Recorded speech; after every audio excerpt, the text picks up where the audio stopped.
can't stop me now. Can't stop me now. My feet have come too far for you to tie them to the ground. Can't stop me now. Can't stop me now. Set my sights on where I'm going at. They turn it back around. Can't stop me. Good evening and welcome to the Psychic Coffee Shop. I'm Aeson Knight, and with me tonight is Oscar with his new book, Awakening Your Shamanic Soul, part of the Common Sense series, which is awesome. In his new book, it's a personal quest for communication with nature and creation. And it's a really decent, nice book. It's a good weekend read. Hi, Oscar. How are we doing? We got the smoke going on there. Sacred salutations, Aeson, and all your listening and viewing audience. May they be blessed by the beauty of our coming together for the first time on your wonderful podcast. I'm honored to be with you and share the wisdom of my ancestral peoples of Heart Island of Peru with those that are interested in shamanically transforming and healing their lives. Yeah. So where in Peru is Heart Island? Well, Heart Island is really the name given to the continent of South America. Seen from, let's say, the space station, it looks like an anatomical heart. Mm-hmm. As North America looks like a turtle, that's why it's called Turtle Island. And Central America looks like a serpent, and that's why it's called Serpent Island. So our indigenous peoples have those three names, turtle, serpent, and heart, that represent the topographical or the geological form that those continents have. And it so happens that the people of South America are all heart. We teach love by the way we live. Mm-hmm. Do you know when they started using those terms? I know for a fact, well, the English version of them is a recent development, of course. Okay. Yet, depending on which ethnic group, which tribal nation you're associated with, the name for turtle varies, and the name for heart varies, and the name for serpent varies. But Sonko Wata is in Quechua. Sonko, Heart, Wata Island. That's been used probably since around 1,500 BC. There's references to that in South America. Interesting. So before, we were supposedly in space. Well, look at the Nazca lines. Look at the geoglyphs that are, ubiquitous around the world that can only be seen from the sky. Right. Well, not only that, but look at the Mayan sculptures that clearly show spacecraft. Exactly. Yeah, clearly show spacecraft that they tried to hide for a number of years before we even, were released to the public. And then they released us, these are toys. My nephews don't leave toys laying around my house, and they definitely don't leave them at the graveyard. Exactly. And not in burial mounds that of the most revered elders of their community either. Right. So they are medicine pieces. They are the embodiments of what we know as kamasqa, as creative power, and they connect us to our origins, really. Mm-hmm. Very much so. So tell us about your new book. It's about 7 generations. It definitely has the medicine we need. There it is. Yes. This is my 3rd book, and it's through the Common Sentience series that is part of the Sacred Stories Foundation that Ariel Patricia founded, that was established to make mainstream mysticism, to bring the mystic into the modern world, or better said, postmodern world, because of how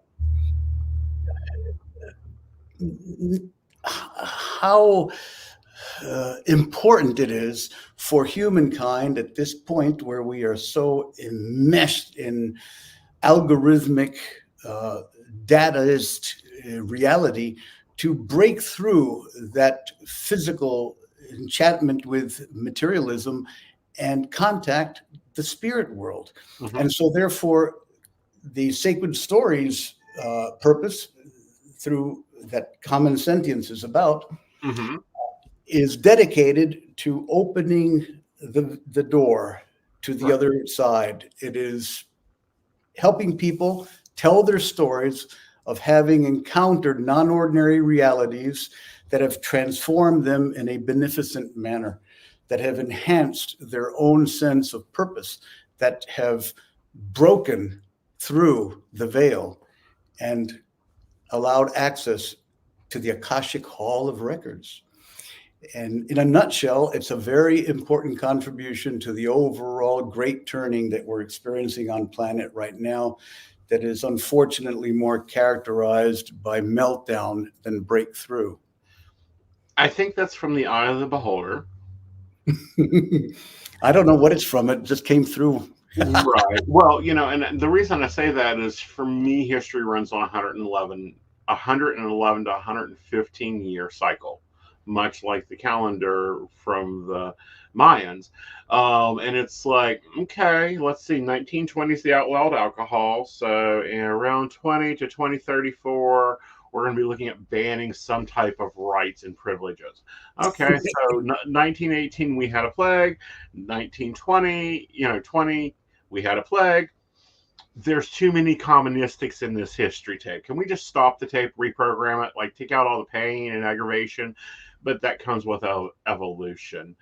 So how'd you get into this one? How did I get into the book or into the path of shamanic beauty walking? Well, let's start with the book and then lead for the beauty walking.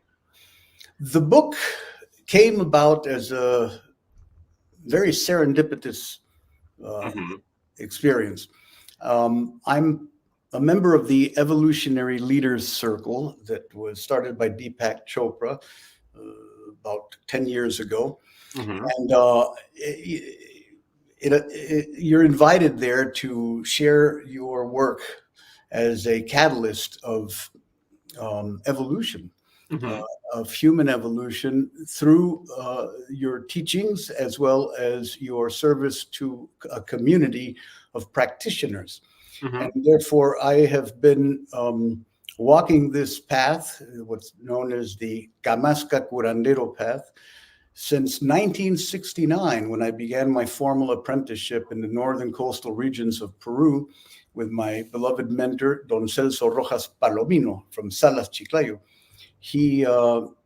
I was 18 at the time, almost turned 18, and he welcomed me warmly into his community. And I spent from 69 to 82, at least 2 to 3 months every year, apprenticing the arts of Huachuma curanderismo, which is a practice in which the community is gathered together in a ritual context, and we do healings as well as pilgrimages to sacred sites of our ancestral people for the purpose of reconnecting with our origins as medicine people, as medicine walkers. Now, it's a long story to it. I don't know how much time we have, but we have as long as we can get through. As long as I can stream for 24 hours if I choose to. Wonderful. So, based on my own experience as a child, I was very sickly, and so my father worked for the National Institutes of Health in Peru. So he was stationed in very remote rural areas of Peru. I was born in Lima, the capital, but spent my formative years in the northern central highlands and the northern coast and in the central Amazonian rainforest region. So I was infused with the living soul of our indigenous people and their myths of origin, their creation stories, their very rich soul animated world that attributes consciousness to stones, to plants, to trees, to animals, to star relatives. Everything has a soul. Everything has a consciousness. Everything is sentient. Mhm. And I grew up having a lot of these real beings that other people could not see, but Mhm. I could see, not Right. only with my eyes, but with my heart. They were my friends. Mhm. Like every child has imaginary friends, and some of them even ascribe miraculous powers to their dolls and to their toys. In similar fashion, I was, gifted certain textiles, Mhm. certain what we call carved stones or conopas that became my repertoire. They became my ajuar, my dowry of medicine pieces over time. Mhm. Well, most of the kids had a soccer ball, a doll, toy soldiers, and I would show up with a feather, with a stone, with a rattle, and they couldn't figure me out. So I was like a stranger in a strange land, right? Mhm. Yet upon returning to Lima, it was difficult for me to integrate. Right. Plus, I had severe asthma that Right. forced me to go ahead and miss a lot of school and interiorized my experience very much. Just got you cigarettes. Yeah. So it's like the classical shamanic initiatory illness in which you Mhm. are dismembered. So I went through a process of great challenge until I finally, my asthma was lifted through quite miraculous means. Mhm. All of this, for people that are interested, my first book is called Lessons in Courage, Peruvian Shamanic Wisdom for the Modern World. And in that, you can read all about my story. It was co-written with the world's leading expert. She's a cultural anthropologist, Dr. Bonnie Glass Coffin from Utah State University. Mhm. She's an expert in female shamans of Peru, world expert. And she was an apprentice of mine, and now she's a colleague, of course. And she interviewed me, and out of that interview, that book arose. And in the book, you can read all about my story of this miraculous healing that occurred when I was 10 years old, in which three beings of light basically extracted the asthma from my lungs through suction. And from then on, I never had that condition again. So those types of experiences made me realize that what we are in touch with at the three-dimensional level of sensorial apperception, but a sliver of truth that remains available for rediscovery. And from then on, I dedicated my life to exploring non-ordinary states of consciousness, as well as ritual practices that deepen one's contact with the unseen dimensions of life. And all of that led to being a teacher of these shamanic arts and ultimately becoming an author, because I consider myself really a friendly holographic projection. I'm really not here, yet I'm only here because people may benefit from having this form by the name of Don Oscar. But ultimately, what you're seeing is yourself in a different disguise. Am I making any sense? You're making total sense. I'm liking that.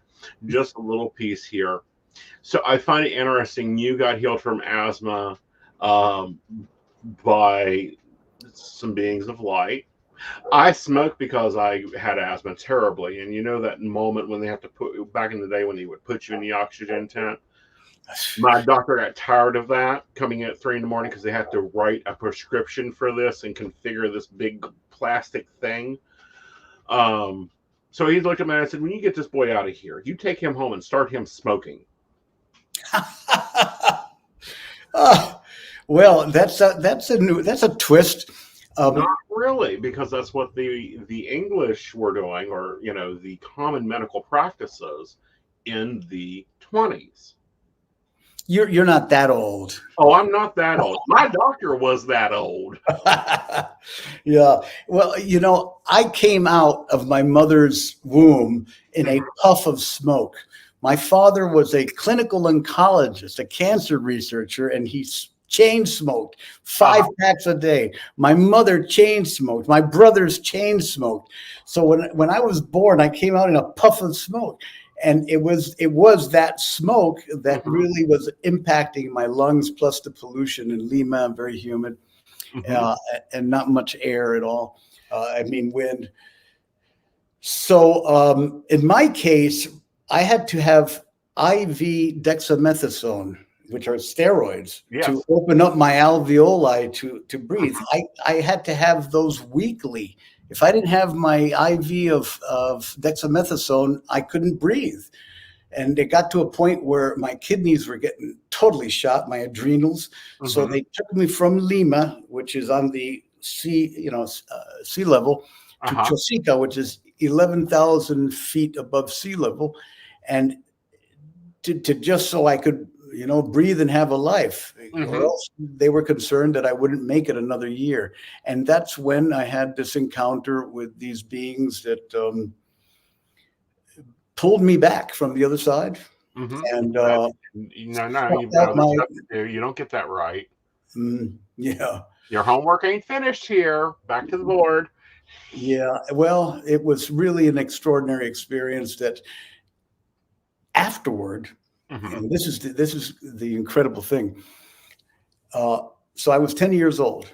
I was almost 18 when I met this mentor that I mentioned earlier, Don Celso Rojas Palomino.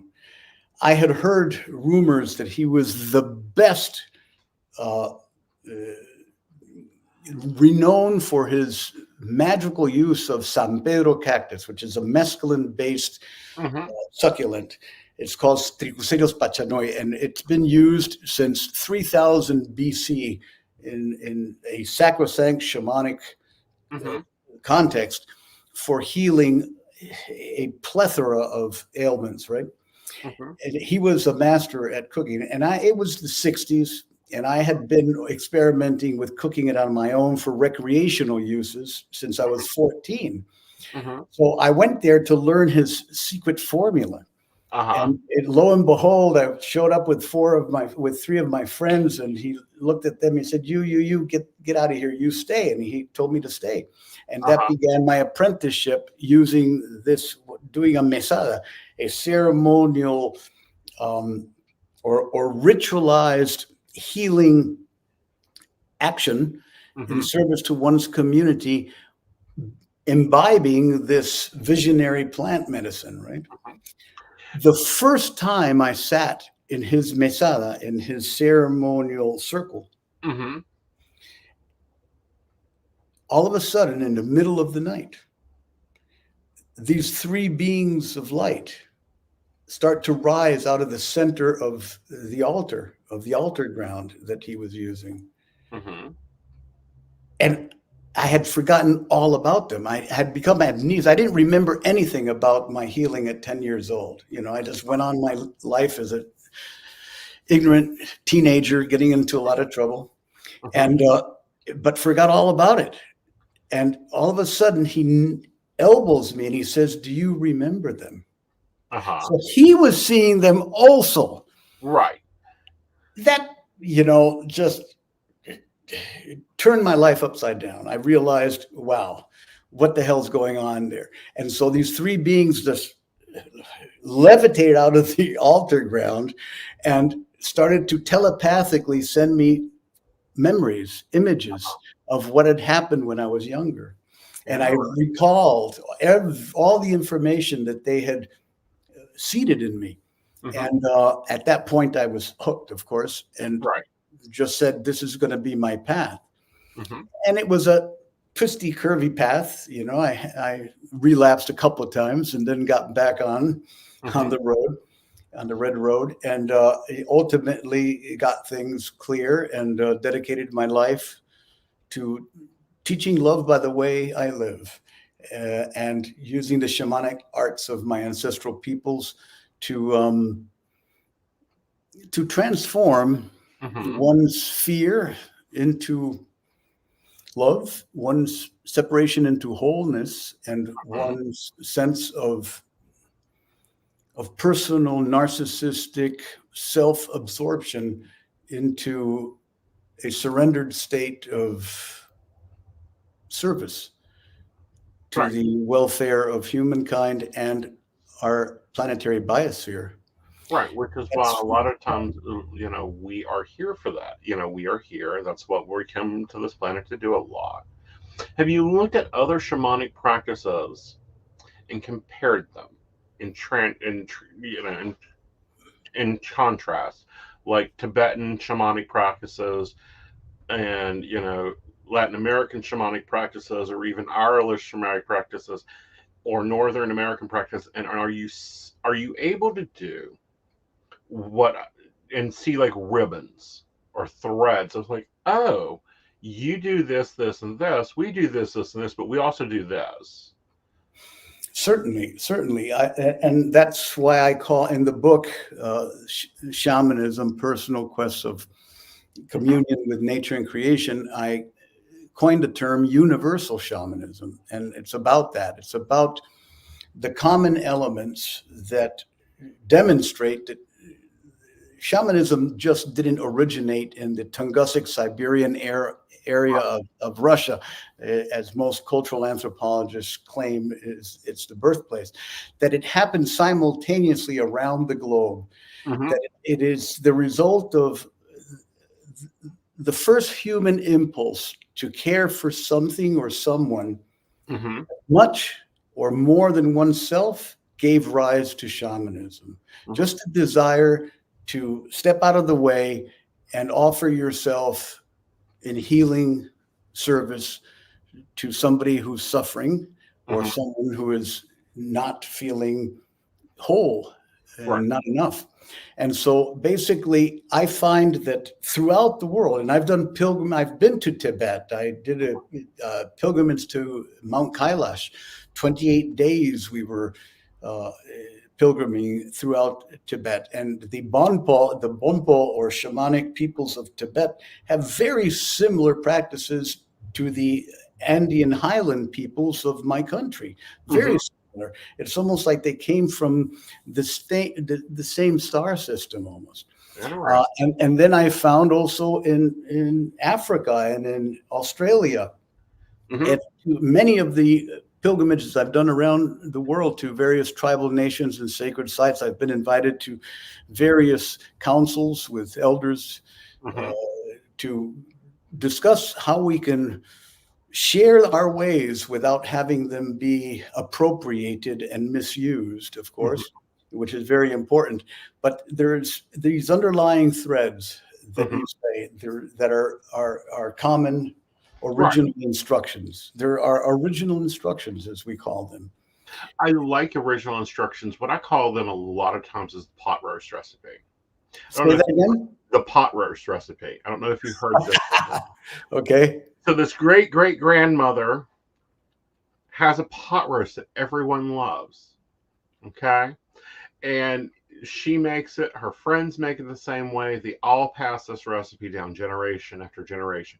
So about the third or fourth generation, this daughter gets the recipe, and it has this weird thing about cutting off the end of the roast about 5 inches and taking that part out and frying it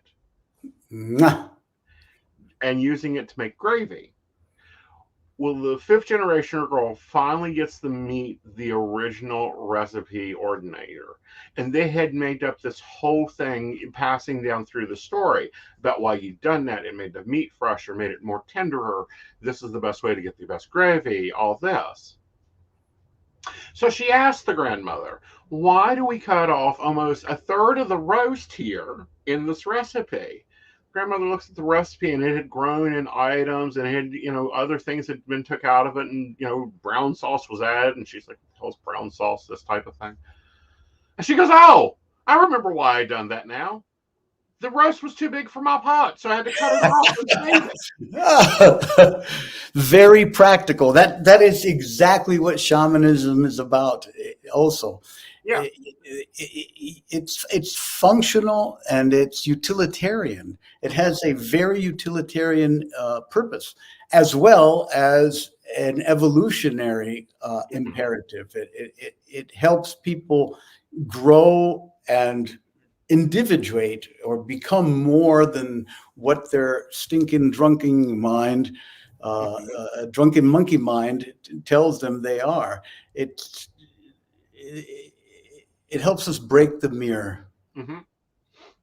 And also reflect on the mirror itself as to what we're doing, how we're doing it. Why do we do the things that are not, why do we resist doing the natural things?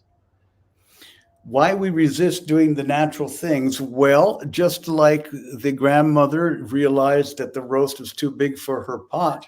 Uh-huh. There's no resistance there. The natural thing was to make sure that that piece of roast fit the pot, Right. and therefore found even a better use for that end piece that increased its flavor, that enhanced its delectability, and made it another dish, which is the fried. Right. Which yeah, exactly. So go ahead. But part of our modern existence here, we've gotten to where we resist natural behavior. We yell at children from going out and playing in the dirt and getting all muddy and making mud pies and, all that. It's like, oh, don't get dirty, don't get dirty. That's awful. No, that's them attuning to the earth. Send them outside. Get them all dirty. Get them as muddy as they can be. Hose them off with a garden hose. That's the way I grew up. Yeah. And life has become too sanitized. I mean, we need good dirt. We need to eat earth for our biome, for our, bacterial friends that are most of our body. The more crap we can put into our system, the more our immune system will be able to resist a barrage of other unbeknownst to us, diseases. Right. In developing nations, we learn to pick up food that's fallen on the floor and eat it immediately. My wife has a cow when I do that, but it's just what I do, Right. So the three light beings come to you. What next? What happens to you? What transformations do you see in your life? Where does that synchronicity kick in there? It's like, ooh, so this is how we maintain this. This is how we pass this on.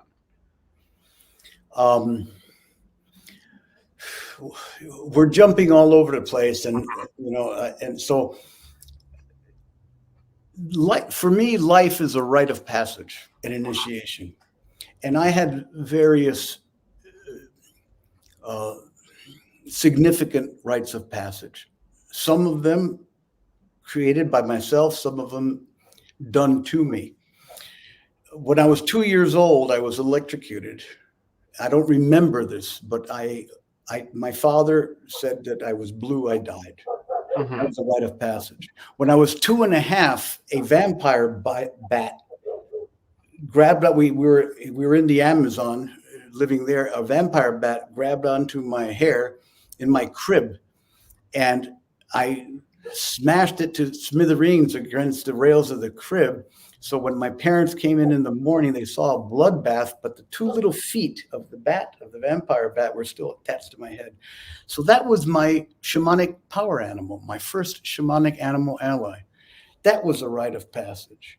Then, of course, returning to Lima and adapting there. And then my father got a research position at Sloan Kettering Memorial in Queens, and so we lived in Queens, New York. And I'm the result of my father's second marriage and my mother's third marriage. Yet my father did not know that my mother had a pair of twins and another daughter before that were living in the United States. So one day these three ragamuffin people who had just come out of an orphanage show up to our home in Queens. My father took them in. Beautiful man he was. Yet one of those twins, one of my brothers, sodomized me. And so that was a rite of passage for me. It was an initiation. And then after that, I returned to Peru, and that's where my asthma got very, very, very intense. And that whole period from around almost right when I began kids, around almost 6 years old to 10 years old, that I had my greatest struggles with the asthma, were periods of very great darkness. My family became very dysfunctional. There was a lot of drinking. There was a lot of fighting. My mother was a Napolitan, an Italian woman that was, very, only had fifth grade education. My father, very educated, come from two different worlds. Mm-hmm. But she didn't put up with any shit. So she almost killed him once. I remember walking into their bedroom and she had a belt around his neck and he was struggling.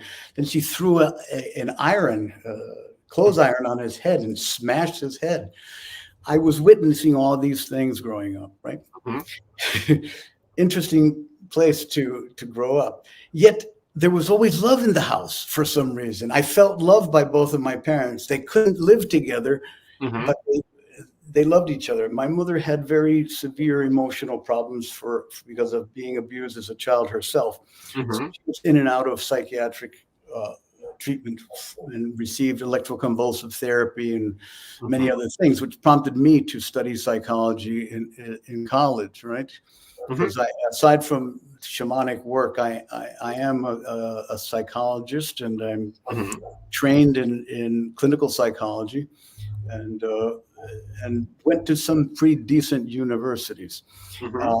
Yet the situation is that throughout my life, these events that demanded a death, demanded a letting go of my craving for approval and control, mm-hmm. a dissolving of my sense that I can really make a difference in the craziness that surrounded me, led to a place of complete surrender. And I have a saying that when we surrender the need to figure it all out and cultivate the ability to let it all in, then our earth walk becomes a sacred dance of healing in the world. And what the planet needs is more than saving, is healing. And that's where I found myself also.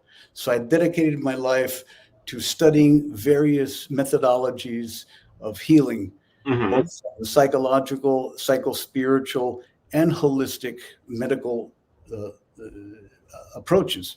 Right. And I integrated all of that into helping others make their rites of passage, mm-hmm. be initiated into the shamanic life without mm-hmm. having to go through so much dismemberment, pain, suffering, and loss of support systems.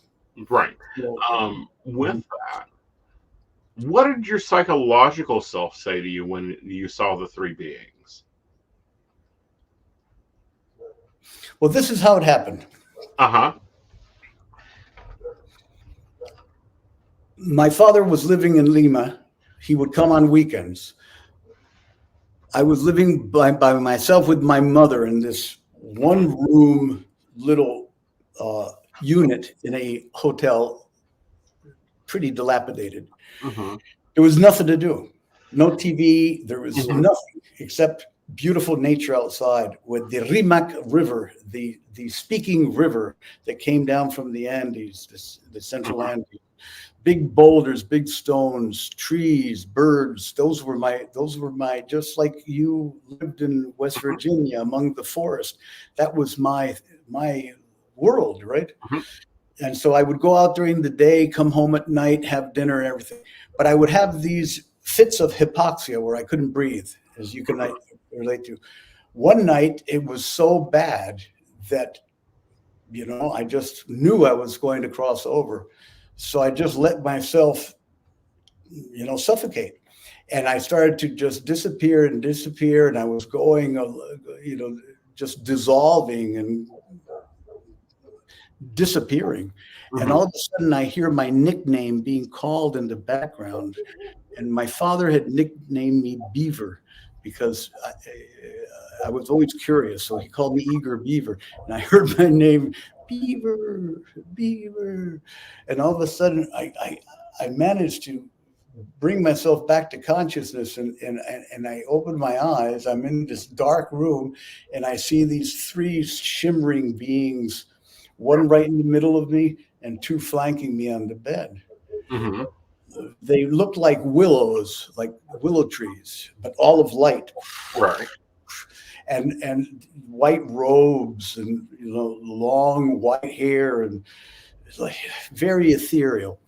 And so the one in the middle starts to communicate with me, and it wasn't sound, it was image.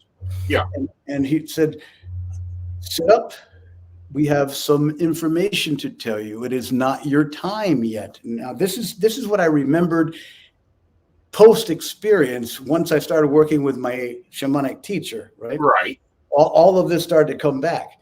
Now, so he proceeded to tell me the relationships I'd be in, the children I'd have, the education I'd get, the marriages I'd have, et cetera, details about my life that ultimately occurred in the future. And when he completed his download, then he ordered me to go ahead and close my eyes and lay down again and just open up and trust. And the being to my left just arched himself over and placed his lips over my chest and began this endless suction.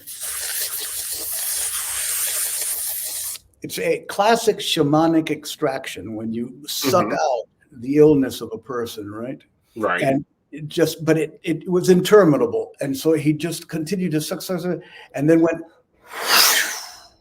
and I saw all of the miasm, all of the hucha, the density, everything, all of the pain, everything that had been a struggle for me in life, that had been absorbed in my holding of my breath, sucked out and spiraled and disappeared into the heavens. I got up like that and took a breath, and it was done. I was healed. There was no more. At that point, how did the medical person respond to that? Well, that's the whole thing. We had the best doctors in Lima that were treating me, and they were very concerned. They thought I wasn't going to make it because of the severity of the asthma that I had. So, the next day I get up and I tell my mom, I have no more asthma. I can breathe perfect. She said, "Oh, come on, you're bullshitting, That's impossible." I said, "No, Mom, I swear, look, I can run now." And I started running up and down. And she realized that because I also had urticaria, I had hives with the asthma, which is common. No more hives, no more urticaria, no more breathing problems. And so she called my father. My father came up, did his examination, was blown away. I had no more wheezing in my chest. The condition in the alveoli had disappeared because it had become a little crusty. So we went back down to Lima to the respiratory specialist there that had been treating me with the dexamethasone, and they were blown away. There wasn't a sign. There wasn't any indication that I had ever had asthma in the first place in my respiratory system. So of course, it's one of those anomalies in medicine that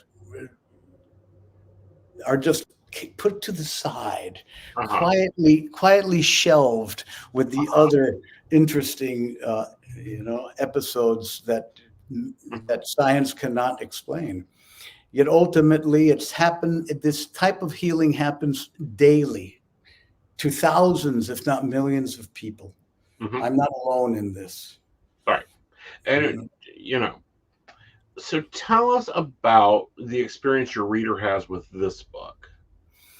Well, this book is about it consists of three parts. The first part is a treatise on shamanism from a cross-cultural perspective, where I get into the whole phenomena of shamanism, what it is, its origins, the various practices, the tools and techniques, the shamanic calling, the initiatory crisis, the wake-up call, and then walking the shamanic path.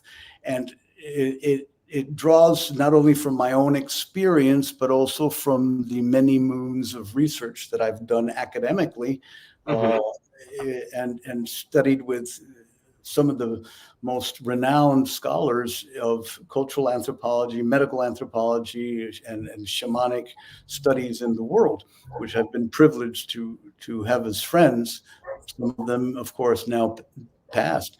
Yet all that information is a shamanism primer. It's like a shamanism 101, but with a depth to it, so that you can get a good initiation into the phenomena, but at the same time, it allows a space for deepening one's understanding of shamanism being a universal phenomena that is imperative if we are to evolve beyond our three-dimensional fixation with materialism.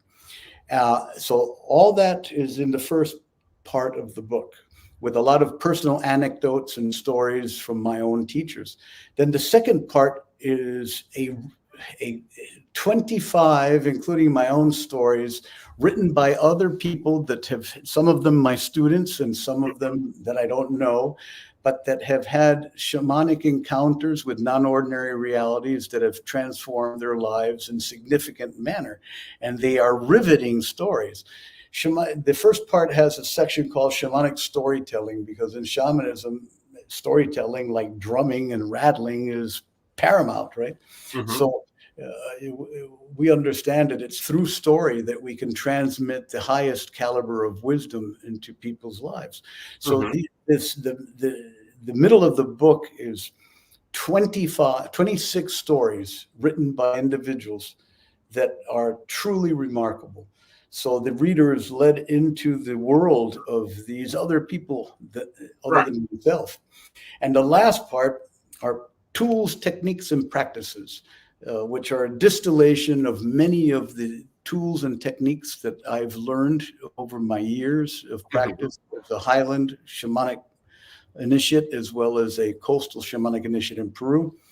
And then it ends with my own personal reflections on becoming one in the garden again. How we can bring shamanism into the world in a manner that it doesn't become this esoteric, supernatural experience, but basically a very hands-on tool that allows it to be a sadhana, a practice, a spiritual practice, as well as a dharma, as well as a life path or vocation. So we've received extraordinary editorial endorsements from renowned teachers around the world. And just now, it just was launched October 25th.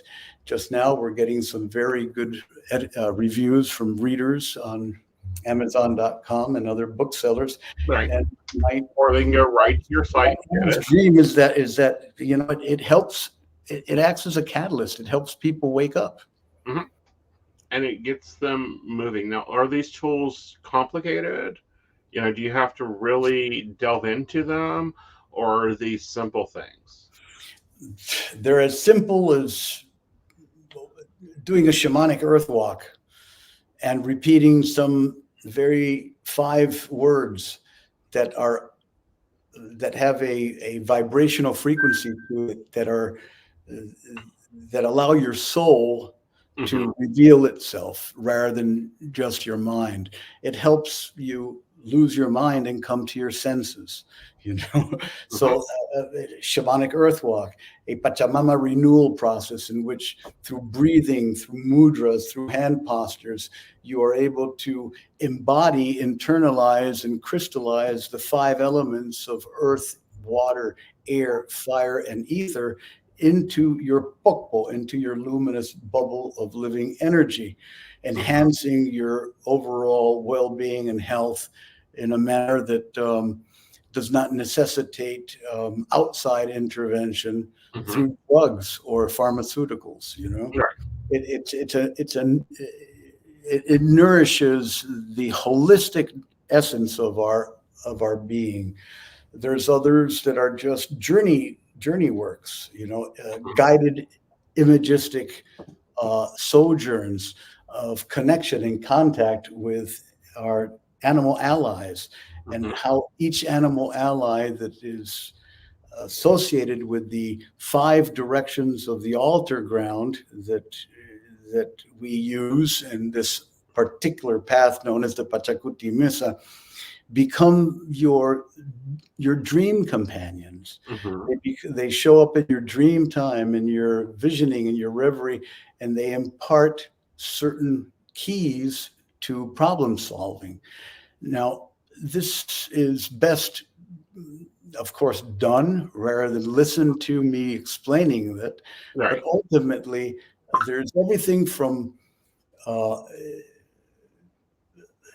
simple speaking the 12 principles of shamanism into your dream time before going to sleep, to condition you to have dreams that will be in alignment with the reality shared by most tribal shamanic peoples worldwide. And over time, of course, start to find its way as part of you or your own self, to using sacred items, sacred medicine pieces, such as feathers, rattles, pipes. So no trip to the Amazon to hunt down, you know, the specific animal's skull or anything like that. Nothing scary. Nothing scary unless you want to. Okay. For instance, in the south direction of this altar ground that you can use lies Amaru, the great boa and anaconda, the healer of the body. In the west is the dolphin and whale, the healer of emotional, the element water, the healer of emotional circumstances. In the north, the condor and eagle for spiritual conditions, for alignment. If one has lost their connection to spirit, you learn how to befriend the condor and the eagle through these practices and transcend into the spirit realm. In the east, the element fire, the realm of the otorongo, the jaguar, and the puma, the four-legged, the element fire, mind, for working on psychological issues. And in the center, it's like a spiral, like a nautilus spiral that you start in the south and go clockwise around and curve into the center, just like a Fibonacci numerical sequence. In the center is where you have the llama and the alpaca, the llama and the alpaca, supreme symbols of service. And it is the element ether, the soul. So you move from body to heart, to spirit, to mind, to soul. In the body, it's right action. In the heart, it's compassive feeling, love. In spirit, it's the spiritual awareness. In the mind, it's wisdom. And in the center, it's united as a soul. Right action born of compassionate spiritual wisdom unites. That is the journey around this altar ground that the initiate takes by following these practices. And it deepens one's relationship with something much greater than one's own individual self, which is what our planet needs the most at the point. Yeah, it does. So what's this theory, and I say a theory because it's just the best way to explain it, of the 3 worlds here? Well, it could be a theory. It could be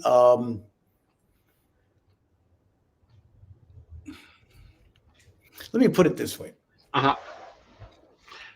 Every every culture that I know of talks about this trinity, this triad of principles, of universal principles. That which is the below, that which is the middle, and that which is the above. Mm-hmm. So take the Hermetic axiom, as above, so below, spoken by the thrice great Hermes Trismegistus, known as THOTH, THOTH, which is the name of our organization, the heart of the healer, THOTH, T-O-H. Okay, as above, so below. What does that mean? It means that this world really is a mirror of a celestial realm that preceded the materialization of this planet.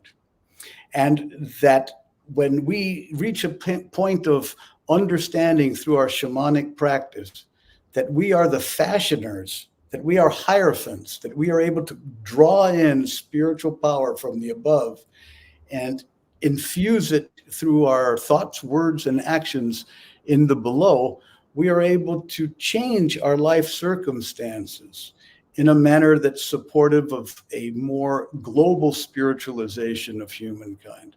So, in a sense, we are people living in the middle world, in this Kaipacha, the world of conscious waking awareness, yet we are only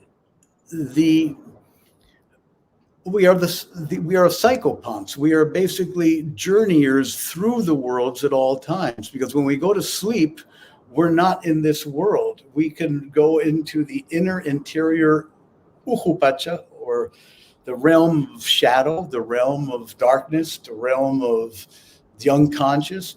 We can access that of the supraconscious, or the transpersonal dimension, or we can remain, if we are adept at lucid dreaming, we can remain in this middle conscious realm. But they're really all united together. So I'm a little hesitant to say that there are three worlds.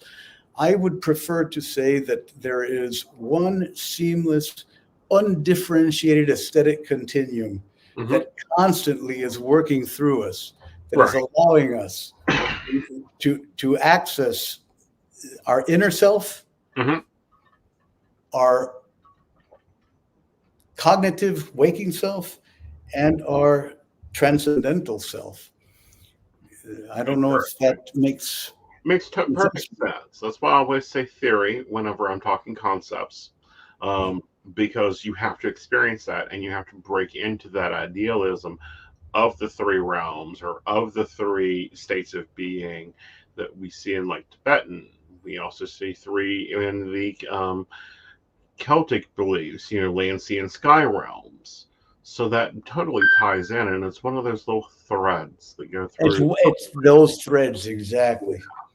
And I think Freud, with his ego, id, and superego, as well as with the conscious, unconscious, and preconscious mind, and all of the other psychological theorists that have borrowed these shamanic understandings that have been spoken about since time immemorial.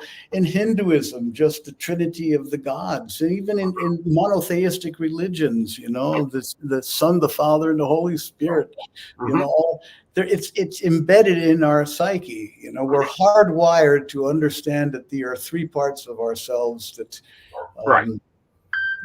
require integration, really. Very much so. Okay. So what else are you doing? We've got the book out finally. It was delayed a little bit. That's okay. It came out on time. We can get it now. What's next? Well, yes, you can get it on Amazon.com and other of your favorite booksellers. You can also find apprenticeship programs through The Heart of the Healer, theheartofthehealer.org. Go to that and you'll find an abundance of spiritual teachings and opportunities to do either virtual online classes or in-person apprenticeship series with teachers that I've sanctioned personally. We have 24 beautiful souls that have been trained in a foundational, an intermediate, and an advanced shamanic initiatory apprenticeship. Mm-hmm. And we offer those programs to people who are interested in learning these arts. And what I'm doing at present is also participating in the Evolutionary Leaders Circle that is dedicated to creating virtual gatherings now because of the pandemic rather than the in-person gatherings, Mm-hmm. that invite speakers of great renown to impart their wisdom to those interested. Other than that, I'm passionate about helping restore the viability of primary rainforests in Peru through an organization known as Camino Verde, CAMINOVERDE.org, means green path, which is reforesting areas of the Amazon that has been decimated by illegal gold mining and lumber extraction. And we're engaging the local indigenous communities there to earn their right livelihood through planting trees and creating extractions and oils from the trees and sell them and earn right livelihood that way, rather than killing themselves by inhaling the fumes of the sulfuric acid and mercury that is used in this illegal gold extraction. It's having a devastating impact not only on the ecology, but on the social fabric of our native peoples in the Amazon. So Right. Plus, I'm involved in that also. I'm sorry? We're losing so much medicine there, so much medicinal our Westerners haven't even figured out yet. Correct. It's insane. And at the same time,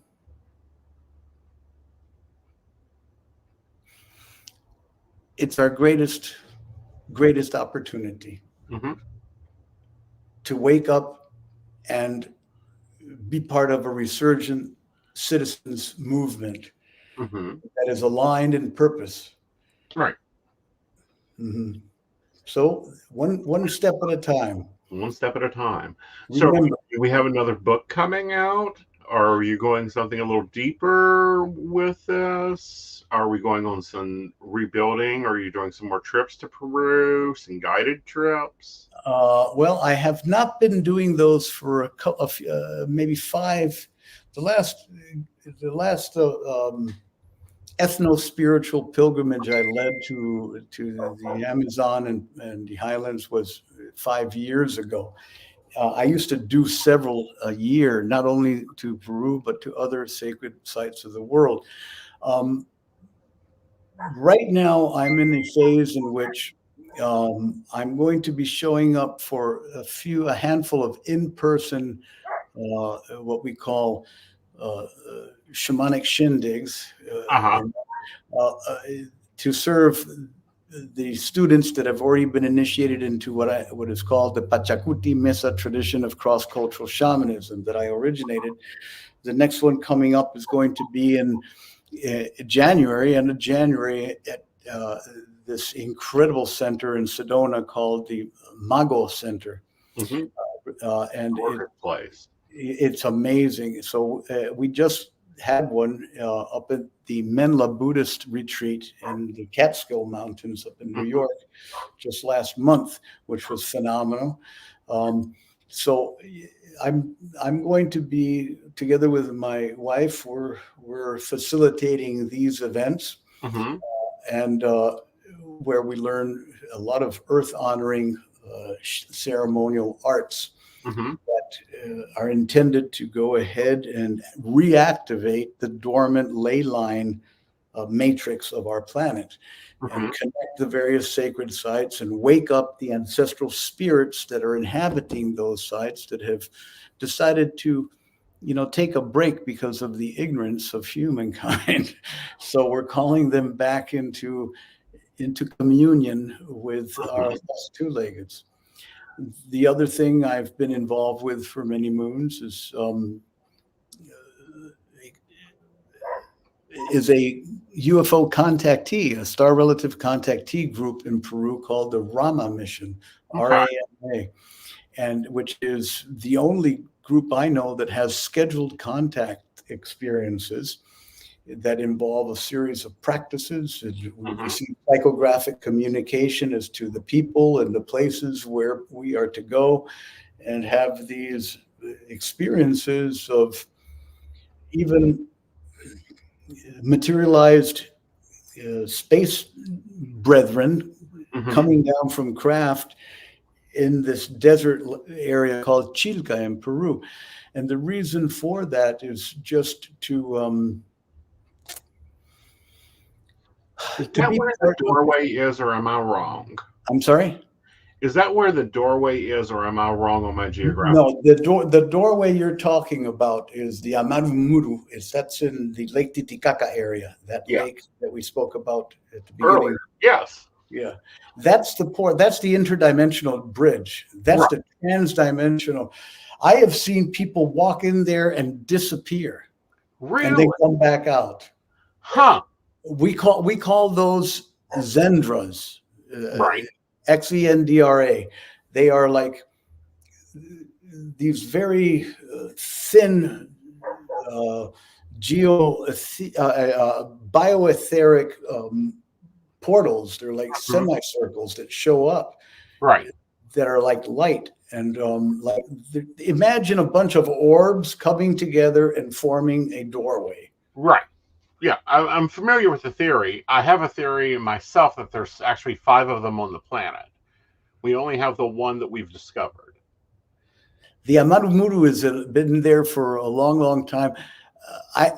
I'm no expert in this, but I do know that they're like fairy rings, you know, in the ancient Celtic, and that there may be, depending on the person or persons, that can create a synergy, a resonant field of consciousness. They can be opened up pretty much anywhere if the intention is pure and the motive important. Right. Do you have a theory that there is some DNA linkage with shamanic practices? DNA leakage, meaning that that shamanistic abilities are actually connected to a DNA line, because we see that in many traditions, that it goes from father to daughter, daughter to son, father to daughter. In my experience, they skip a generation. Oh, okay. The grandfather and grandchild. Yet yes, there's definitely a passing forward, passing down of the art among especially native or tribal communities. When it comes to the modern Western acculturated shamanic practitioner, it's different, because I found it's different because usually the person that's attracted to the shamanic path in the modern Western world did not have an elder or a grandfather or an uncle like you did with your Aunt Mary, right? That taught you those things. So they didn't inherit it that way. So there's a breakage in that genealogical pattern, right? Right. But the latent DNA activeness there would still be there. Always, exactly. Always. Yeah. So, no, I just wondered if your tradition also had that viewpoint. Personally, my good brother, I kind of try to stay away from being too reductionistic and attributing genetic or biological correlates to something that is all consciousness, that's about consciousness. So yeah, I mean, if we need to prove that shamanism is an evolutionary foundational evolutionary aspect of humans, and that we have a shamanic gene, and that's going to help people, welcome this way in their lives more.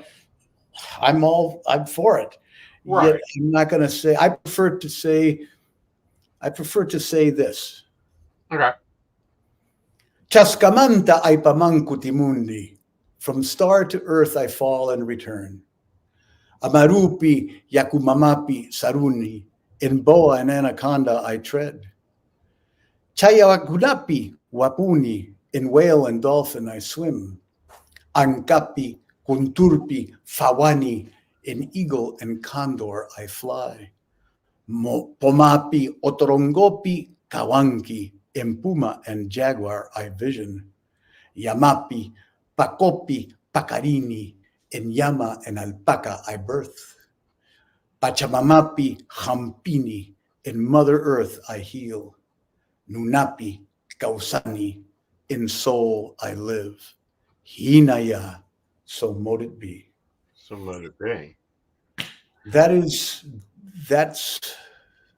the extent of how I would situate shamanism as a universal phenomena in the heart of humankind. Very much so. All right, darling. So your book is out, and everyone can learn a lot more at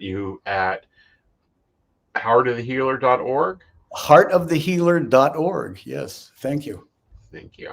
Well, darling, my cup's empty. I'm going to get a refill during the break. Thank you for joining us, and we will speak to you again when your next one comes out, darling. Mwah! Much love, intense hugs, and bliss out, my friend. Bliss out, darling. Have a great day. Ciao. Hi, I'm Dottie the Psychic, and I'm sure you're wondering why I'm not wearing any makeup. Well, one reason is to irritate my social media manager, Aeson Knight. Hi, Aeson.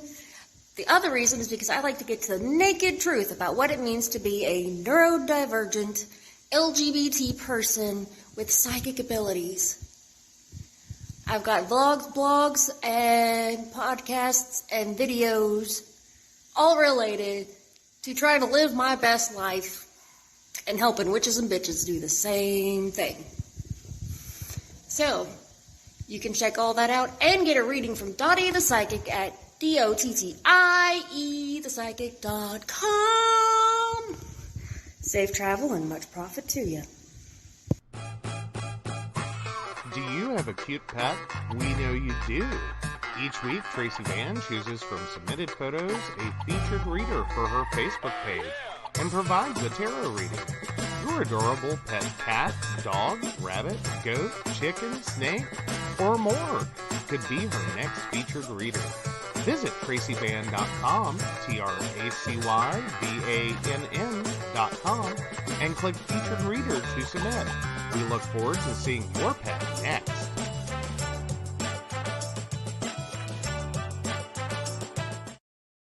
Hey everybody, Lady Gwendolyn here, and I am here to tell you how to get in contact with me and a little bit about what I do. I am the High Priestess that works with shadow work to help you grow and heal. And I work with access bars, Reiki, I do power forms. I'm recently getting into crystal healing, sound therapy as well. So you can go to Lady Gwendolyn Healing, that is LadyGwendolynHealing.com. Book your appointment with me. I do in person, I do over the phone, I do over Zoom. We can do that as well. My main goal is to help you grow and heal, because I've been there, I'm still going through it, and I let my strength help guide you. See you soon. Hey everybody, Natalie here from The Pendulum's Path. If you are in need of guidance, direction, spiritual connection, healing, or more, you would come to the right place. I have worked as a psychic and a medium for over 3 years, connecting people from all over the world with their loved ones, giving them insight and guidance into their current situations, their past healings, their blockages, and what they need to know in order for them to have a better future. It would be my absolute honor if you would come to my website at www.thependulumspath.com. Visit my shop. I have a whole bunch of crystals, oils, balms, mystery boxes, and more. And visit my services. I offer 15-minute, 30-minute, and 60-minute sessions. I also have email readings available if you're not comfortable with the one-on-one session with me, or if you just want to try me out. I encourage you to come visit me at the Pendulum's Path, and let's get you back on the right track today.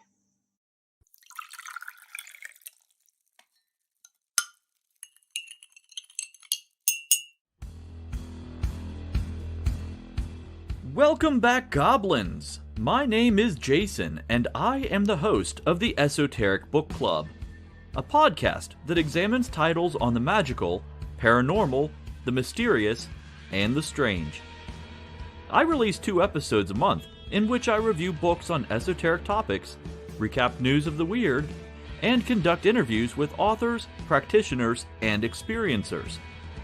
The Esoteric Book Club can be found on every major podcast service, or can be streamed directly from esotericbookclub.org.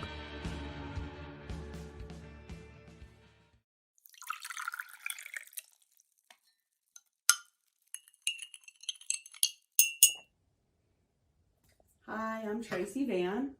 I provide a blended reading consisting of mediumship, psychic, and tarot cards.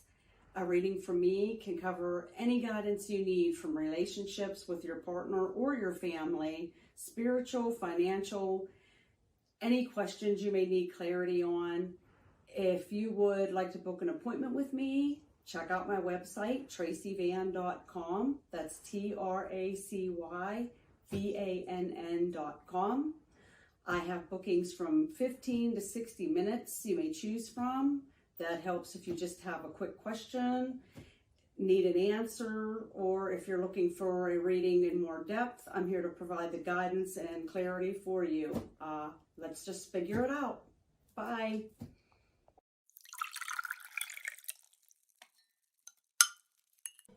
Hi, Techie Joe here. I work with Aeson Knight and some of the best psychics in West Virginia to create amazing live streams and podcasts for the Psychic Coffee Shop Network. Together, we brew up great content discussing news, events, hot topics, and more, all from a psychic perspective. On the Psychic Coffee Shop, we interview amazing authors in the metaphysical realm. Coffee and Tea combines Aeson with Tracy, Dottie, Natalie, or Lady Gwendolyn for the good and the bad of being a psychic. Shameless Self-Promotion with Dottie the Psychic talks to leading and emerging YouTubers and business owners in our community. Mountain Bears brings you the latest in LGBT news and politics. The Psychic That Plans answers the question of, well, how a psychic plans. Plus, we're live on air. We take your comments and your questions, including psychic advice questions. Check out our amazing programming, book an appointment with top psychics, and find out all the wonderful things we have to offer at PCSBnetwork.com today.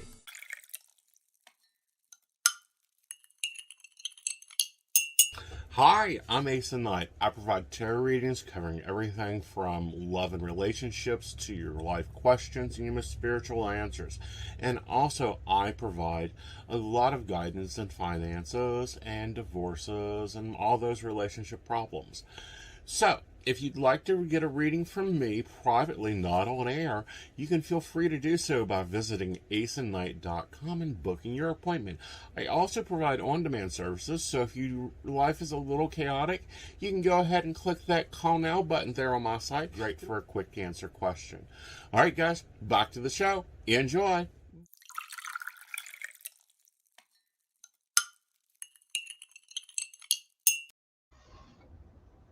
Well, welcome back. How are you? Oh, I'm doing pretty good. How about you? Dealing with multiple issues at one time and looking amazing while doing it, honey.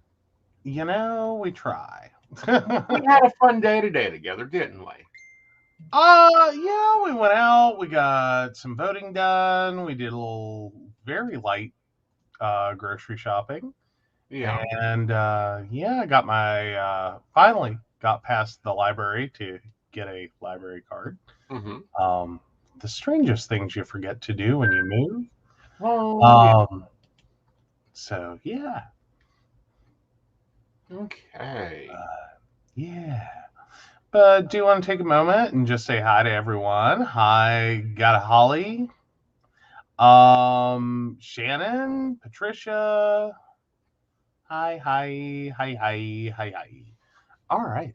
Alrighty. Now we do not normally by the time we've went on in past, we've had results in. We don't have results for the election.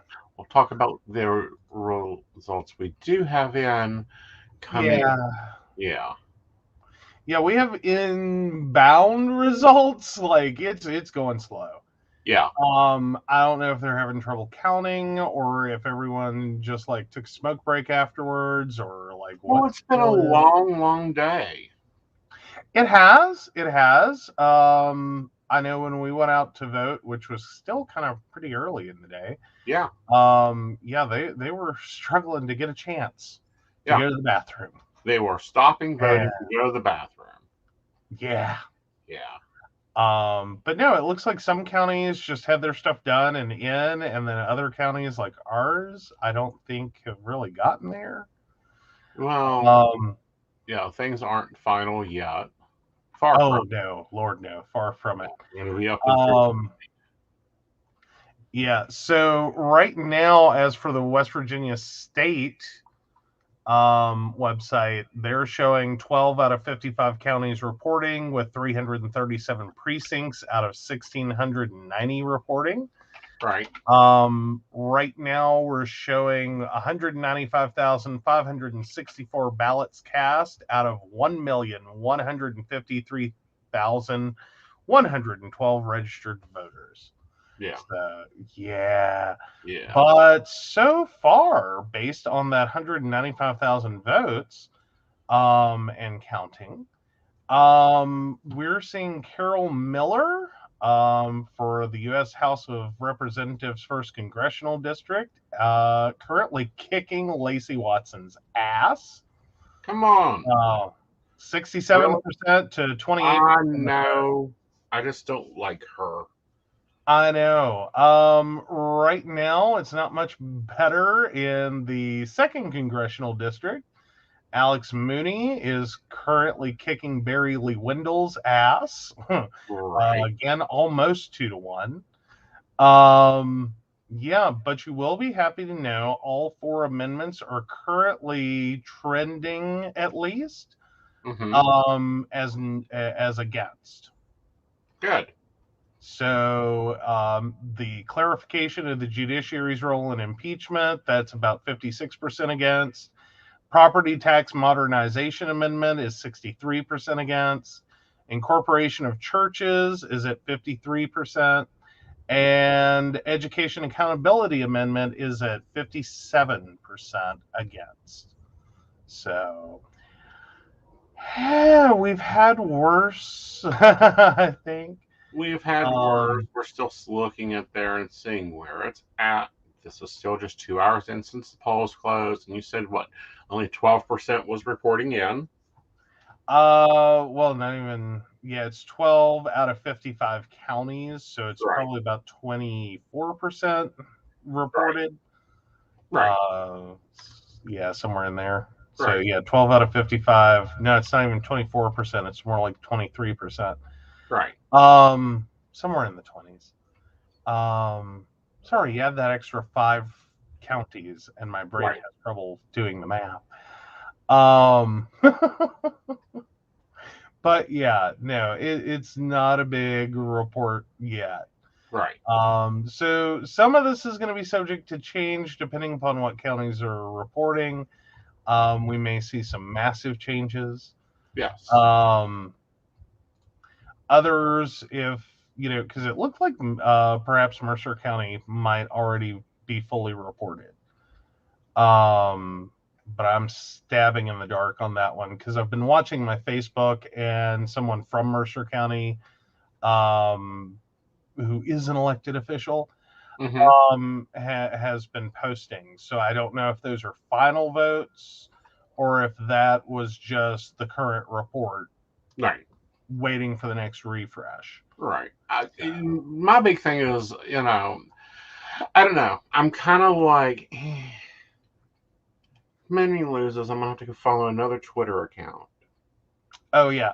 Oh, so I finally found it. So Mercer County is fully reported. Oh, heaven help us.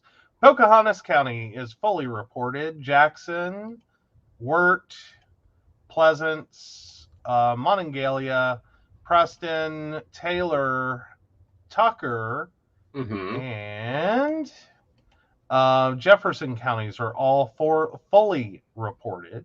Partially reported counties are Berkeley, Ritchie, Wood, Putnam, Cabell, Boone, Fayette, Nicholas counties. They are partially reported. Everyone else is either not reported yet or they're not even enough to count as partial. Wow. Yeah, so it's a slow election night. No one's rushing this one. Right. Well, I don't want them to rush. But, no. I'm hoping Well, completely reported is not the same as declared. Please remember that. Yes. But yeah, so right now, though, we are looking at a few counties that are fully reported, a few more counties that are partially reporting, and most counties have taken a smoke break and gotten dinner. Because it was a very long day. We do want to thank all of our polling workers. It was a different process for me this year because West Virginia went through redistricting. Yes. For the past 20 years, we lost a seat. So we had to go through redistricting, which means new, what are they? Districts, new polling places, all that fun stuff. I'm used to planning voting. I put 2 hours on my schedule to go vote. I want to be aligned. Well, I'm just sitting here going midterms, usually not even a line to think of. Honey, I think if Precinct 1 had to vote on the dog catcher, that's the only thing on the ballot, there was going to be a line. Oh, yeah, no. Yeah. Well, no, I see Mercer County, and I say this, and I'm from there. I've always joked about it, though, is I never had any problems with my polling place because a lot of the people registered to vote that were attached to that polling location were in nursing homes. Okay. So that we never had a line at that polling location. It was the because we had a sizable population attached to it. But most of them were in nursing homes. So you never have a line at the Princeton Presbyterian Church if you go to vote because most of them seem to be because it's a very old voter roll. Like the ages on that roll are very old. A lot of them are in nursing homes. So any which way you want to slice it, either literally they're residents of nursing homes because there's a nursing home in that area, or they are homeowners in that area and they're in nursing homes. So it looks like a much bigger area than it is. Yeah, so be looking forward to, if Aeson gets to harass a new senator. Sorry, that's what I do with my Twitter. If Buddy Biggitburger will be out of office, I don't know who I'm going to harass this year. If he's not, then I'll continue harassing his Biggitburger behavior, and, see if we can't get Carol Moore to get off her land and go get a new hairstyle. Because, dear God's the bleach. Carol Miller. Oh, poor Carol Miller. I say that like I actually feel bad for her, but I don't. No. So anyway, moving right along. Moving right along. Are you the asshole? Am I the asshole? I don't know. I don't know if I'm the asshole. Let me find out. I gotta scroll back up. Am I the asshole for telling my mom that her son isn't my brother?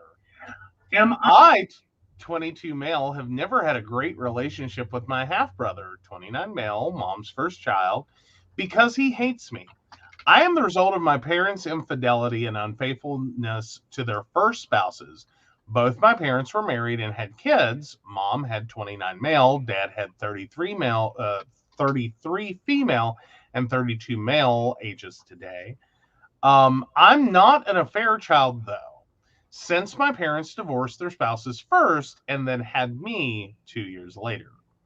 While I have a great relationship with my father's kids, it wasn't the same when it came to mom's child.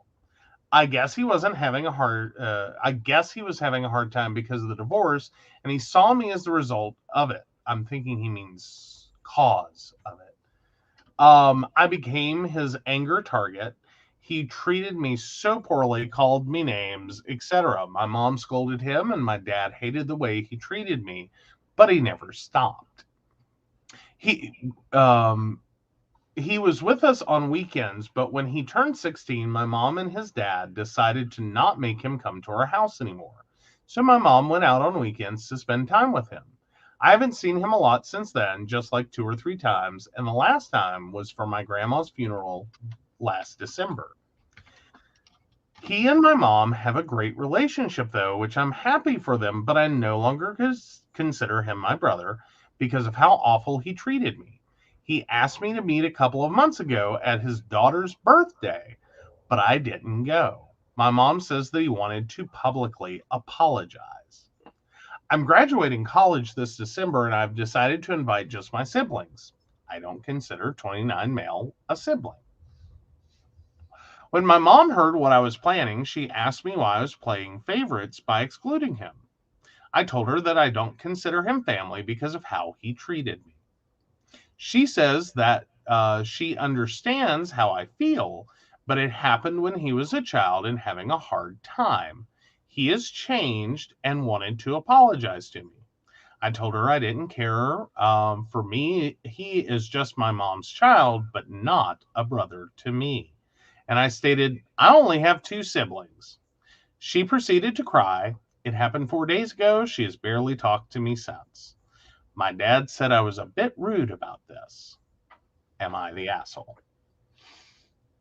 That's a hard one you chose for me. I know, right? And I have to clarify. My father has 2 daughters and 1 son. My mother has a daughter and a son. I have no siblings. Yes. Ain't that some things? Yes. So, looking at the clarification and also walking in the shoes, no, you're not an asshole. I also feel that you have the right to fire family at any leisure time the same way you can hire family at any leisure time. What's your viewpoint? Because you've got the more nuclear, normal family. Well, but see, I kind of don't. Like, we've joked in our family for years, mom and dad had 3 families between them. Mm-hmm. Because they had the first 2 kids, waited many years, had the second 2 kids, and then were not planning me at all. Mm-hmm. And it like the age stepping is kind of like having 3 sets of kids. Right. It's like set 1, set 2, and then, oh God, oops, set 3. Mm-hmm. But at the same time, I'm just going, like, I feel like I needed more detail on this one. Mm-hmm. Like, I get that, like, okay, so the age difference, 22 male, 29 male. Mm-hmm. So they're 7 years apart. When he was 16, okay, so OP was 9 Mm-hmm.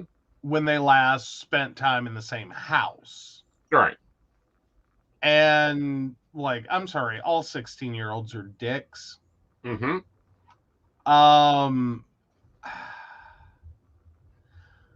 I really think the mom has a bit of a point. Right. That like there's been a lot of time for this one. Mm-hmm. Like I know it doesn't sound like a lot, like there are only 7 years difference in age, but when you're talking about like 13 years now. Right. Yeah, 13 years. That's a lot of time has passed. Right. And you're talking about a 16-year-old's treatment of a 9-year-old that was the product of an affair turned marriage. Mm-hmm.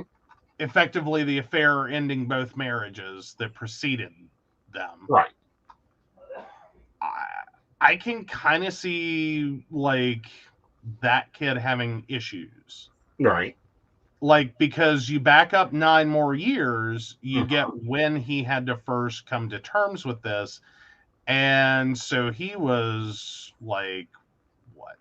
8. 6? 7? Yeah. 7. Let's go with 7. I like 7. Okay. So he was 7. Right. Dealing with his parents divorcing because his mom had an affair Mm-hmm. with the guy that became his stepdad, and then they, waited 2 years and had a baby. Mm-hmm. Yeah, I'm gonna take a guess. Like, they didn't get any of the kids therapy for this. Like, Right. and just kind of fought it out. Well, and see, here's my other thing with this. Mm-hmm. They've had, we want to go 9 years to fix this problem. Yeah. Just now that OP is graduating is where they have decided to fix it.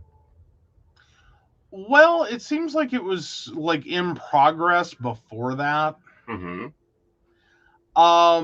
And so I'm just kind of, but then again, wanted to apologize at a public event for his child. Yeah. Like, really, come to my daughter's birthday party, come to your niece's birthday party. Mm-hmm. And then, no. Yeah. No. There's been 9 Christmases, 9 Thanksgivings. There's been 9 cookouts. There's been 9 Zoom chats. There's been 9 phone calls. There's been 9 other events. Yeah, and I'm kind of one of those people, like, call it bitchy or petty or whatever, but it's like, if you have to apologize to me, I think you should come to me.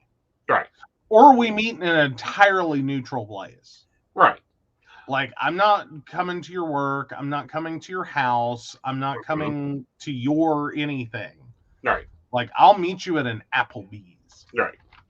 And we can, if I think it's worth it. And I get OP doesn't think it's worth it. I also realize OP is like 22. And granted, you have very good reasons, it sounds like, to be angry. Right. Treated me poorly, called me names, right. Target of his anger. Right. Yeah. And then your parents really didn't do much on that one. Right. I understand why you're mad, but I think you're almost doing the reverse. Right. Of what he did to you to him. Right. So I'm kind of having this moment. Like, I more so understand why, like, you personally, right, have issues. Like, well, you have issues with one sibling, and the other one, it's kind of like, well, he has had literally, he's had 2,340 occasions to apologize. Yeah, it's been a long time that he could have fixed this before now. Right. No, I'm there with that. I think Mom just finally got how bad it was. Mm-hmm. Like, somehow she's not managed to understand, like, how ugly the situation was till, like, right now. Mm-hmm. So I understand she's having some issues. Like, I don't know, this family sounds like they need some therapy. Well, they need some therapy. They need some redistributions of behaviors. They need a lot. Yeah.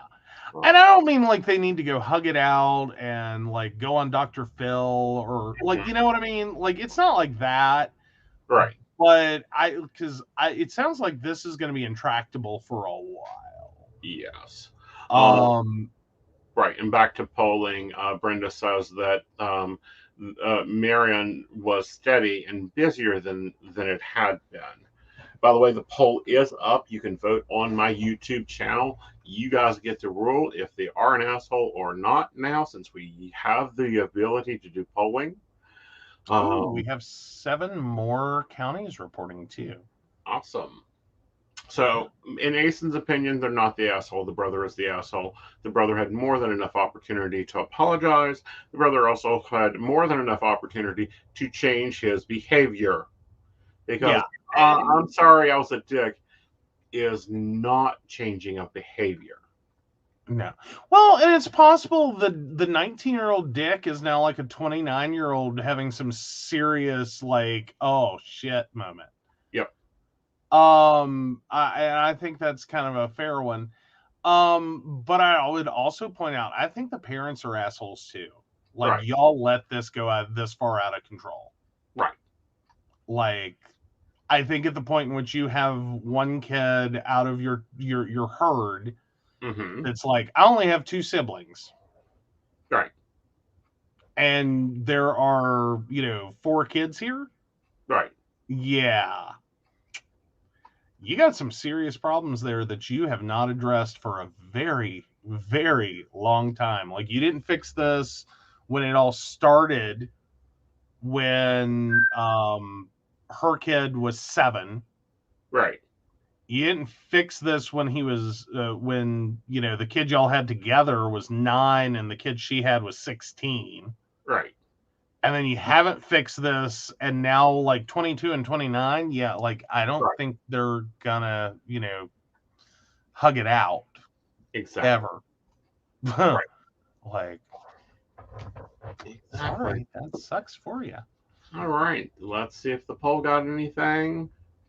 And the poll says, nope, you are not the asshole in this situation. Awesome. All right, so let's move on to relationship advice. I went hunting somewhere else and found some much new, fresher territory. Oh, so I, 24 female, saw my neighbor, 40s male, cheat on his sick wife, 40s female. Hi, I'm in a moral conundrum. I know my neighbors by passing, no major relationship nor friendship. I know from seeing them that his wife is sick since many years now. I've seen her dad, and it's probably the only person in that house with whom I've exchanged any words with. On to the issue. Due to the electricity going off and on, I had to get up late at night and turn off the alarm at my house. Realized there was music blasting. I saw out my window and saw my neighbor with another woman on their porch. I thought nothing of it, but then saw them kissing, and I felt awful for his wife. One could hear them on the block with no issue. And just saw him arrive back at the house after she was out with her dad. He arrived with a huge flower bouquet. I've told my friends and significant other varying opinions, do not get involved and say it, and I'm really conflicted. I know stress can affect the brain, and she had something of the sort. So I'd be super scared to open my mouth and do damage that would detriment her life physically. Please advise, am I wrong to prefer to not intervene or have any conversations with any of them in the future? Too long didn't read. Neighbor cheated on his wife. I saw everything, and it could be heard in all the block. Am I wrong to not do or say anything since his wife is sick, and I'm scared it would hurt her health?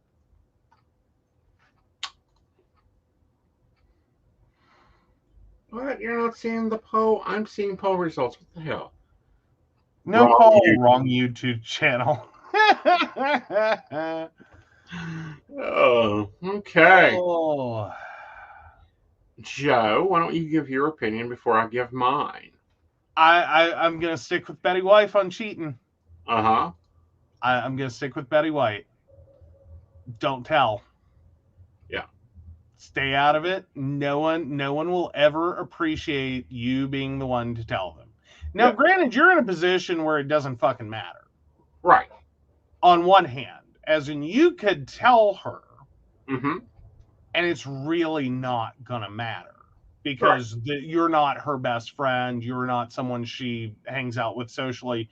You're just the effing neighbor down the street, as far as she's concerned. Mm-hmm. On the flip side, you don't really know the situation at all.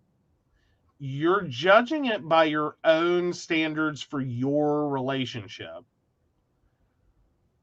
You don't know if they have any agreements. You don't know what their deal is. You don't know who they are or what's going on. You have judged all of this about people you outright say you know nothing about, Mm-hmm. that you barely exchanged words with.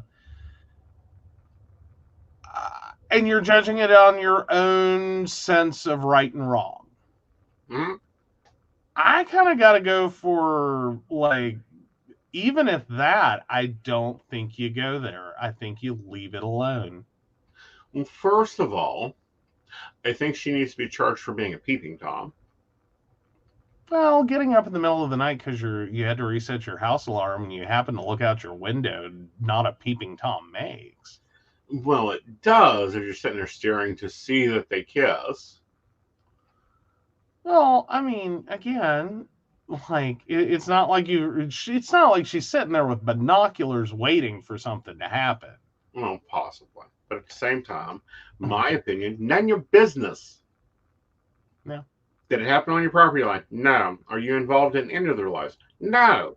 Should you be caring what your neighbor does as long as it doesn't affect your property? Again, no, Karen. Sit down. Yeah. Yeah. I think like that some of the commenters pointed out, don't intervene. For all you know, they have an open marriage / arrangement. Well, yeah, Shannon says if you're in your own house and they have their window blinds open, that's being nosy. Yeah. You're not a peeping Tom. You're just being nosy. Uh-huh. But yes. Yes. So. Yeah, I don't see the point in this one in terms of, like, why you would tell her. Right. Like, I don't even care that she's sick. I think that's probably important, but at the same time, I really don't care. Like, whether she's sick or not, just, like, no. Right. Leave it alone. Right.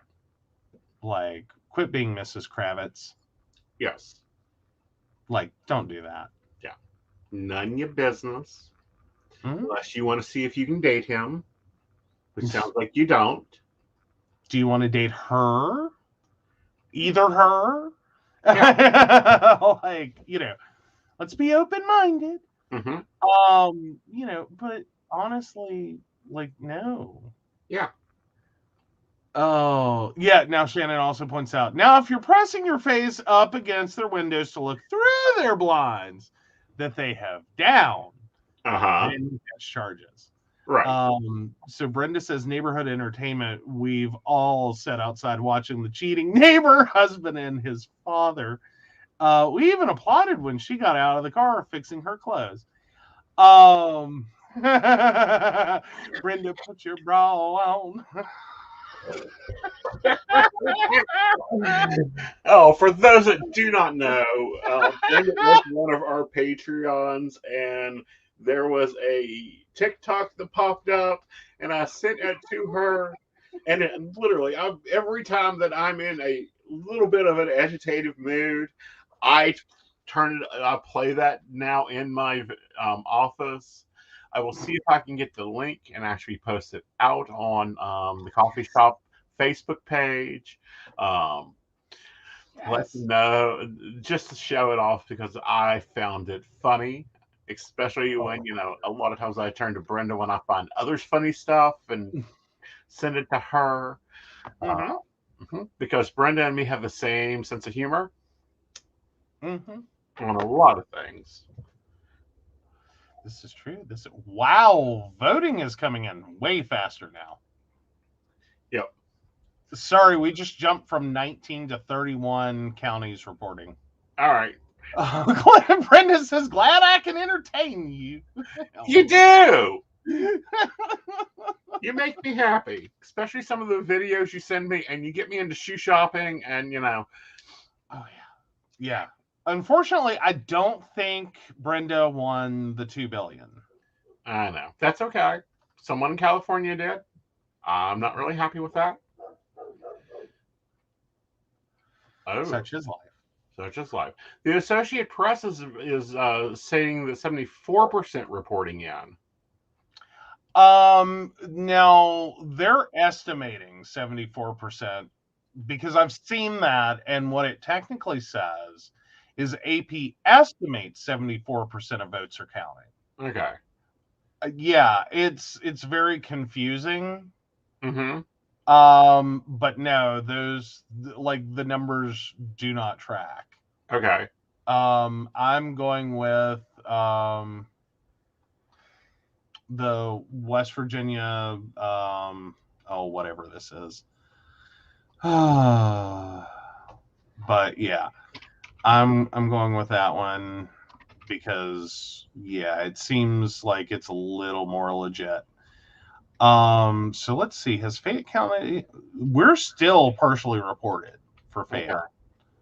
But looking at Fayette County, we're at 63% for Carol Miller, 32% for Lacey Watson. Pretty overwhelmingly against the amendments. Yeah. For the levy, both levies, because there's Board of Education school levies, and then there's a Montgomery City levy. We didn't get to vote on that one. Yeah, that wasn't for us specifically. That's a little out of our zoning. Mm-hmm.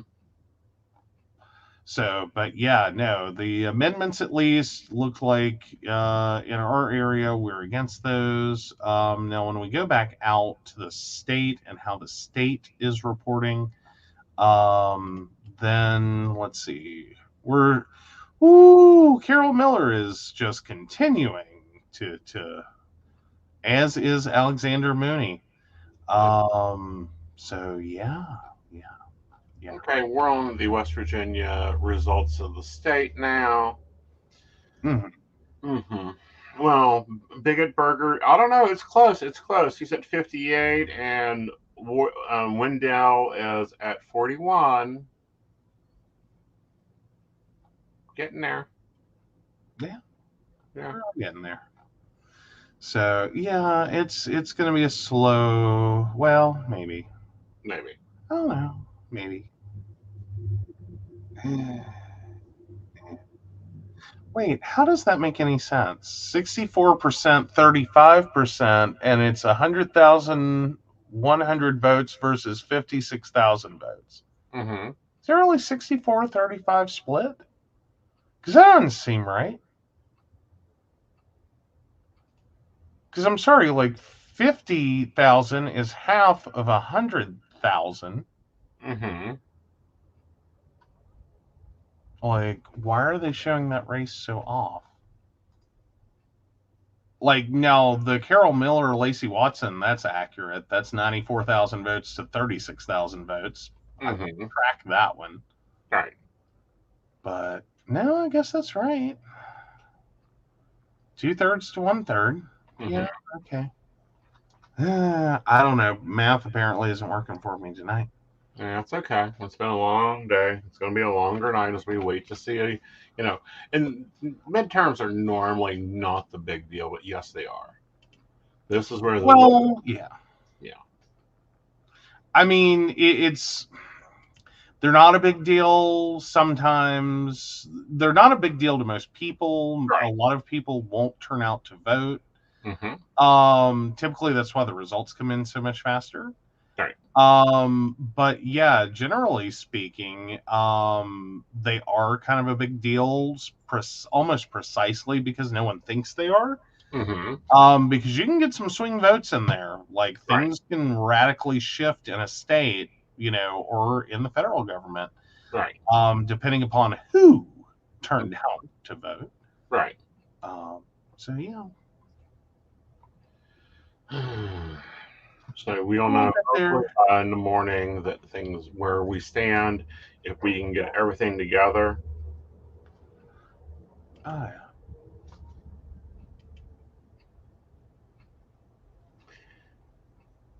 Yeah. Don't get me wrong, I don't buy a ticket, but when I heard what happened, I was like, MHM? I need more details. I'm not sure. MHM? I'm looking up the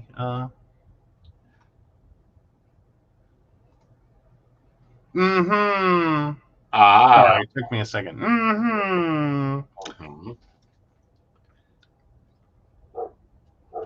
Took me a minute. So apparently Okay. Oh, very cool.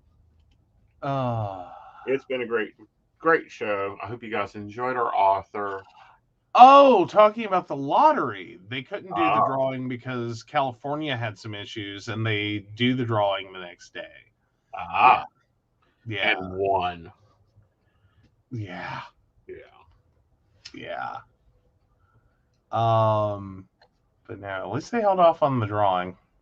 Yep. Like, cause that would get a little weird. Yep.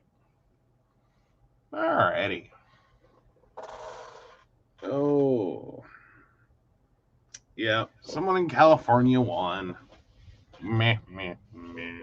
That's to be expected, but we will see. We're still not done yet. Absolutely. Elections are lottery. That's why we don't place them. But all right, guys. I hope you had a great night. We will be back on Thursday night with coffee and tea. Lady Gwendolyn, I believe, is on tomorrow night with cauldron readings. And, of course, Mountain Bears will be digging into these election results and what we may be facing. Because this was an election of voting for your rights. Absolutely. And then, are we actually off air Saturday? Yes, at the moment. Yeah, and then Sunday we're back for Psychic That Plans. Yes. Awesome. So with that, guys, you have a magical night. I'll be up late, taking y'all calls. Let's talk about our baristas a moment. All right. So, of course, we want to thank Beverly Walker, Mika G, Kathy, Mary Winfield, Brenda Bryant, Shannon C, Shannon D, Lady Gwendolyn, Charles Shaw, Dottie the Psychic, Tracy Van, Donna White, Caitlin Bell, and the Laughing Tree Grove. If you'd like to learn more about us, the show, or how you too can become one of our Patreon sponsors and receive all the wonderful benefits our baristas receive, please visit us at pcspnetwork.com. All right, guys. Good night. Good night.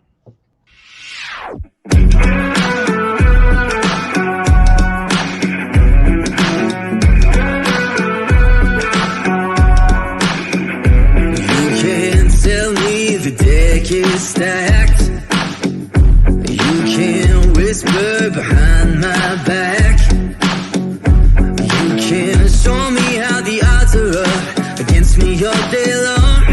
But I've been through the fire and come out alive, and there's no more fear in my eyes. Oh, now I'm rising, and you can't bring me down.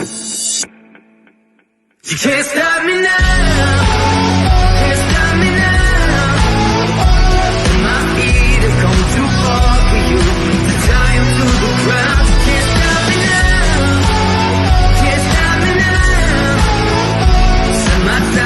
Where I'm going at, and turn it back around.